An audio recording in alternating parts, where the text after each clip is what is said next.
صدا۔ السلام علیکم دوستوں، کیسے ہیں آپ سب؟ امید کرتا ہوں کہ آپ سب خیریت سے ہوں گے۔ دوستوں، آج کا یہ واقعہ ہمیں عامر نے ڈیرہ اسماعیل خان سے بھیجا ہے۔ یہ واقعہ بہت زیادہ ہارر ہے اور آپ سب کو امیجنیشنز کی دنیا میں لے جائے گا۔ کہانی کا صحیح مزہ لینے کے لیے ہیڈ فون کا استعمال کریں اور لائٹ بند کر کے لیٹ جائیں۔ چلیے یہ واقعہ ہم عامر کی زبانی ہی سنتے ہیں۔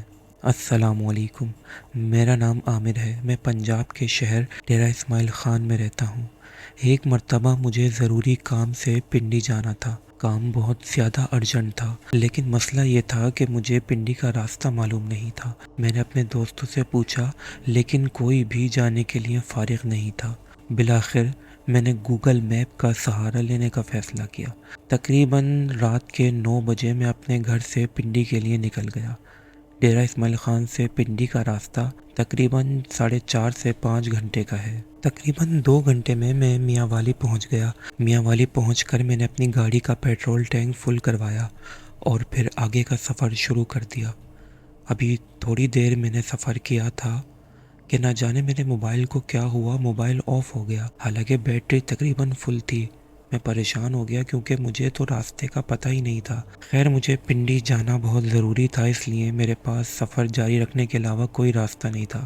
کیونکہ میں گوگل میپ پر راستہ دیکھ چکا تھا، میں نے سوچا راستے میں لوگوں سے کنفرم کر لوں گا۔ میں تقریباً 1 گھنٹے سفر کر چکا تو مجھے ایسا لگا کہ میں راستہ بھٹک گیا ہوں، کیونکہ دور دور تک مجھے کوئی آبادی نظر نہیں آ رہی تھی۔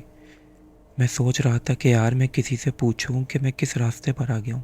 میں نے گاڑی روکی اور نیچے اتر گیا۔ اس روڈ پر کبھی کبھی گاڑی آ رہی تھی۔ میں نے کافی گاڑیوں کو رکنے کا اشارہ کیا، لیکن کوئی نہیں رک رہا تھا۔ شاید وہ ڈر رہے تھے، کیونکہ رات کے 12 بج گئے تھے۔ مجھے بھی یہاں مزید رکنا مناسب نہیں لگا۔ میں نے سوچا سیدھا چلتا ہوں، کوئی آبادی آئے گی تو وہاں رک کر راستہ پوچھ لوں گا۔ میری بہت کوشش کے باوجود بھی موبائل آن نہیں ہو رہا تھا۔ خیر میں اپنی گاڑی میں بیٹھا اور دوبارہ سفر شروع کر دیا۔ تقریباً مزید 1 گھنٹے اور میں گاڑی چلاتا رہا۔ مجھے سمجھ نہیں آ رہا تھا کہ میں کس راستے پر آ گیا ہوں۔ ابھی تک کوئی آبادی نہیں آئی تھی اور پہاڑی علاقہ شروع ہو گیا تھا۔ رات کا گھنا اندھیرا اور اونچا نیچا پہاڑی راستہ دل پر ایک انجانا خوف طاری کر رہا تھا۔ مجھے کافی دیر سے واش روم کی طلب بھی محسوس ہو رہی تھی۔ راستے میں کوئی ڈھابا وغیرہ بھی نہیں آ رہا تھا۔ شکر ہے کہ میں اپنے ساتھ اسنیکس اور کولڈ ڈرنک وغیرہ لے آیا تھا، ورنہ تو بھوک پیاس سے میرا برا حال ہو جاتا۔ خیر جب واش روم میری برداشت سے باہر ہو گیا تو میں نے روڈ کے کنارے پر اپنی گاڑی روک لی اور گاڑی سے اتر کر تھوڑا آگے جا کر یورین پاس کرنے کے لیے بیٹھ گیا۔ چاند کی روشنی میں اطراف کا منظر بہت زیادہ خوفناک لگ رہا تھا۔ دور سے بھیڑیوں کی آوازیں آ رہی تھیں۔ مجھ سے تھوڑی آگے کھائی تھی، وہاں مجھے سرسراہٹ کی آواز محسوس ہوئی۔ ایسا لگا کہ شاید کوئی جانور ہے۔ میں نے غور سے اس طرف دیکھا۔ ارے یہ کون ہے؟ کیا یہ کوئی انسان ہے؟ نہیں، انسان کے چہرے پر تو بال ہوتے ہی نہیں ہیں۔ تو پھر کیا یہ کوئی جانور ہے؟ میں خود سے باتیں کر رہا تھا۔ بہت کالے رنگ کا ہیولا کھائی میں سر نکال کر مجھے دیکھ رہا تھا۔ ایک دم سے اس نے اپنا سر تھوڑا سا اوپر باہر نکالا۔ اس کی آنکھیں بہت زیادہ چمک رہی تھیں۔ میرے پورے جسم پر خوف کی وجہ سے کپکپی طاری ہو گئی تھی۔ میں بجلی کی تیزی سے اٹھا اور بھاگ کر اپنی گاڑی میں آ کر بیٹھ گیا۔ گاڑی کو سٹارٹ کیا اور فل اسپیڈ میں جتنا تیز ہو سکا گاڑی کو بھگانا شروع کر دیا۔ ابھی میں تھوڑی آگے ہی گیا تھا کہ کوئی چیز زوردار دھماکے سے میری گاڑی کی چھت پر آ کر گری۔ میرا تو جیسے ڈر کے مارے دل ہی بند ہو گیا تھا۔ میری پوری گاڑی ڈس بیلنس ہو گئی۔ بڑی مشکل سے میں نے اپنی گاڑی کو سنبھالا۔ گاڑی سنبھالتے ہی جب میں نے سامنے دیکھا تو اف خدایا، میری گاڑی کے سامنے ایک انتہائی لمبا شخص، بہت زیادہ کالا، بالکل جیٹ بلیک، کالی چادر جیسی کوئی چیز اوڑھے کھڑا تھا۔ اس کا قد تقریباً 20 فٹ کے قریب ہوگا۔ میں نے ایک دم سے اپنی گاڑی کو بریک لگایا۔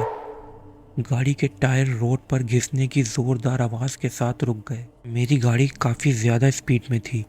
بریک لگانے کے باوجود بھی میری گاڑی تھوڑی آگے جا کر رکی اور اس کالے شخص کے اندر سے آر پار ہو گئی۔ یہ یقیناً کوئی جن تھا۔ میں اپنے حواس کو بیٹھا تھا۔ میرے حواس میرے قابو میں نہیں تھے۔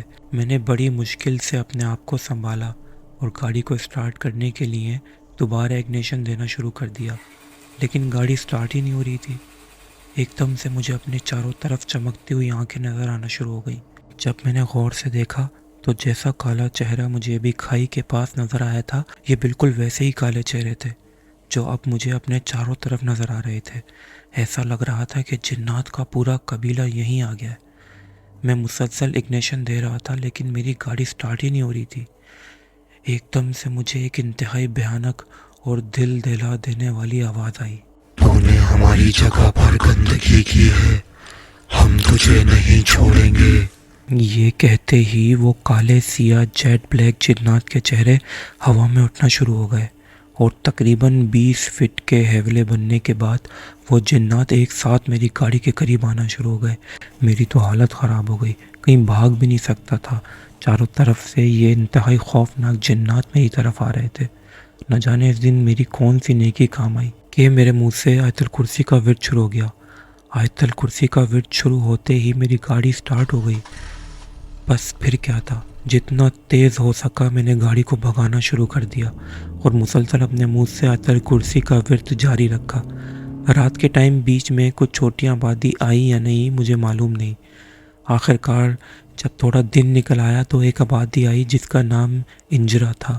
وہاں پہنچ کر میں نے سکون کا سانس لیا۔ مجھے یہ بالکل سمجھ نہیں آ رہی تھی کہ اتنی دیر سفر کرنے کے بعد میں ابھی صرف انجرا ہی پہنچا تھا۔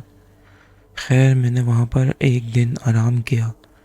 دوسرے دن صبح اٹھ کر میں نے نیا موبائل خریدا اور اس میں پھر میں نے گوگل میپ انسٹال کر کے اس کا استعمال کر کے آخر کار پنڈی پہنچ گیا۔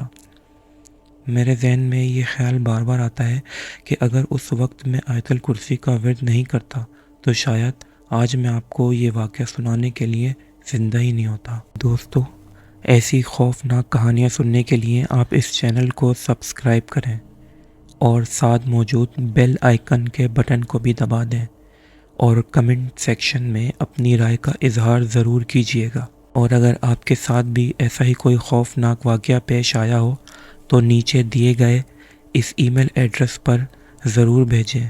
ہاں، لیکن اس بات کا دھیان رہے کہ یہ واقعہ آپ نے کسی اور چینل پر نہیں بھیجا ہو۔ ہم آپ کا واقعہ ضرور شیئر کریں گے۔ آپ سب کا بہت بہت شکریہ۔